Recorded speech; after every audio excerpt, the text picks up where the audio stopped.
Você sabia que Dom Pedro I, o nosso primeiro imperador, quase foi assassinado logo depois da independência? Sim, é verdade. O Brasil quase perdeu seu líder em uma conspiração secreta, que por muito pouco não mudou para sempre a história do nosso país. A vida dele foi salva por um detalhe tão pequeno que parece até coisa de filme. Pouco tempo depois de gritar independência ou morte, o Brasil não era o país estável que imaginamos. Pelo contrário, o nosso recém-nascido império era um verdadeiro barril de pólvora. Crises econômicas explodiam por toda parte.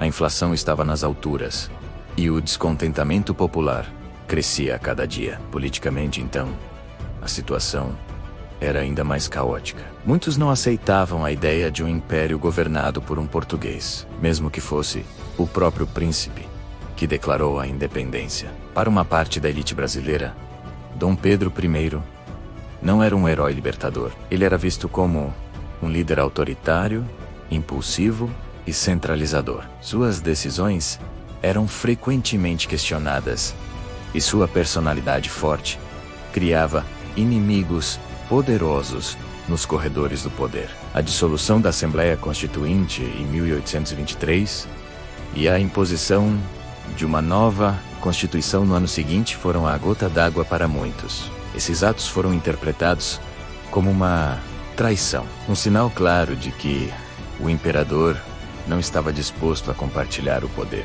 O ódio contra ele começou a fermentar, e grupos secretos passaram a se reunir para discutir uma solução drástica. Eles não queriam apenas tirá-lo do poder, eles queriam eliminá-lo para sempre. Olá, pessoal. Antes de mergulharmos nos detalhes sombrios dessa conspiração, eu quero pedir um favorzinho. Se você curte desvendar os segredos da nossa história, já deixa o seu like. Compartilhe este vídeo com aquele amigo que também adora uma boa curiosidade.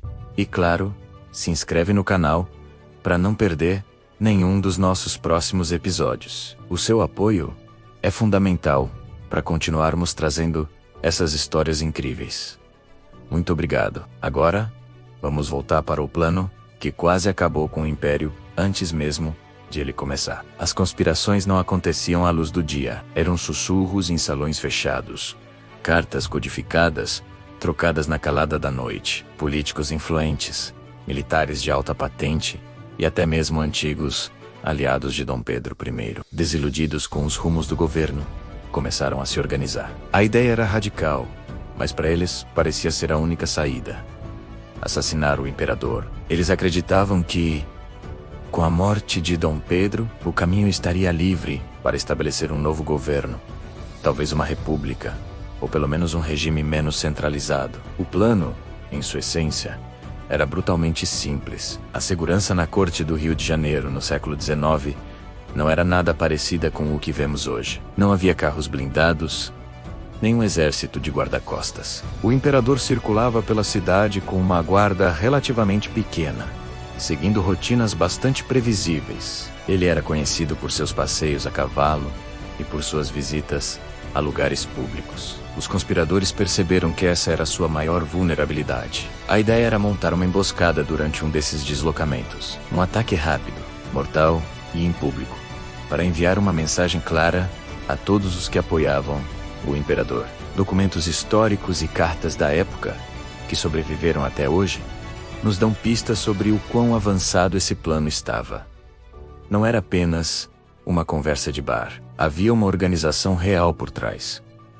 Recrutadores secretos abordavam militares e civis, testando sua lealdade e tentando trazê-los para a causa. O armamento, provavelmente pistolas e punhais, já estava sendo preparado. O local e o momento do ataque estavam sendo cuidadosamente escolhidos para maximizar as chances de sucesso e minimizar a possibilidade de captura. Eles estavam apenas esperando a oportunidade perfeita para agir.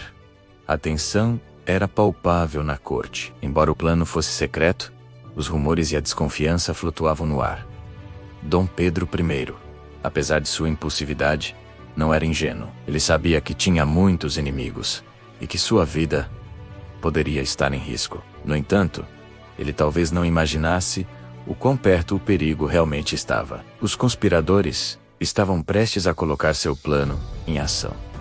A data e o local haviam sido definidos. Tudo estava pronto para o atentado que mergulharia o Brasil no caos. Mas então, algo inesperado aconteceu. O que salvou Dom Pedro I não foi uma denúncia, nem a descoberta do plano por sua guarda pessoal. Não foi um grande esquema de contra-espionagem. Foi o acaso. Um detalhe quase insignificante, uma mudança de última hora que desmantelou toda a operação. No dia marcado para o atentado, por um motivo que a história não registrou com clareza, menos talvez um compromisso inesperado, uma indisposição, ou simplesmente um capricho, o imperador alterou sua rota. Ele mudou o horário de seu passeio e pegou um caminho diferente do habitual. Uma decisão trivial, que ele provavelmente tomou sem pensar duas vezes, mas que selou o destino do império. Quando os conspiradores, já posicionados e esperando pelo alvo, perceberam que o imperador não apareceria, o pânico se instalou. A oportunidade de ouro havia sido perdida. Tentar um novo ataque seria arriscado demais. A mudança na rotina do imperador poderia ter sido uma coincidência, mas também poderia ser um sinal de que o plano havia sido descoberto. O medo da exposição e da retaliação brutal que se seguiria foi maior do que a vontade de continuar. O plano foi abortado às pressas. As armas foram escondidas, as mensagens destruídas, e um pacto de silêncio foi selado entre todos os envolvidos. O episódio nunca veio totalmente à tona na época. Não houve prisões, nem julgamentos públicos. A conspiração para matar o primeiro imperador do Brasil foi abafada e se tornou um dos segredos mais bem guardados do primeiro reinado. O que restou foram fragmentos, relatos dispersos em diários, cartas trocadas entre figuras da oposição e rumores que circularam por décadas. A história oficial seguiu seu curso, mas por baixo da superfície ficou a lembrança assustadora de que o império quase ruiu com um único golpe. A nação que acabara de nascer por pouco não perdeu seu líder de forma trágica e violenta, o que certamente teria lançado o país em uma guerra civil sangrenta. Dom Pedro I continuou seu reinado turbulento por mais alguns anos, até abdicar do trono em 1831. Mas essa história nos mostra o quão frágil era o Brasil naqueles primeiros anos. Uma simples mudança de caminho, um detalhe quase invisível, foi o que garantiu a continuidade do império e permitiu que a história do Brasil se desenrolasse da forma como a conhecemos. É impressionante pensar que um evento tão importante esteve por um fio, dependendo do acaso. E aí, o que você achou dessa história? Deixe seu comentário aqui embaixo, me contando se você já conhecia essa conspiração. E não se esqueça de deixar o seu like e se inscrever no canal para mais segredos da nossa história. Obrigado por assistir e até a próxima.